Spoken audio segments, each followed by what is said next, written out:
Chaque année, différents services de l'État contrôlent les lieux de détente et de loisirs sur le territoire. Le bilan de l'étude 2008 vient d'être communiqué.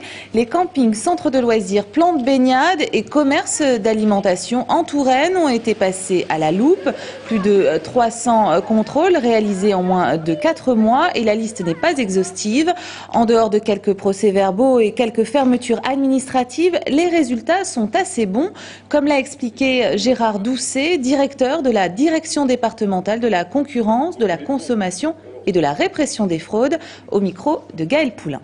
On a un certain nombre de professions où on retourne, on revient, on a déjà donné des indications sur ce qui n'allait pas et où on a quand même assez nettement une amélioration.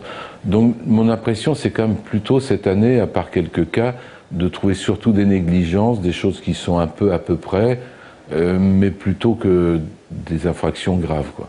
En Indre-et-Loire, on a eu une collaboration un peu renforcée entre les services depuis 7-8 ans, peut-être même un petit peu plus, donc des opérations un petit peu plus systématiques. On a aussi la mémoire dans ce qu'on a fait les années d'avant. Donc à force de suivi, de suivi un petit peu plus précis, mieux orienté, on a quand même une assez nette amélioration et on ne trouve pas des choses, ou beaucoup moins fréquemment, des choses qu'on dénonçait auparavant.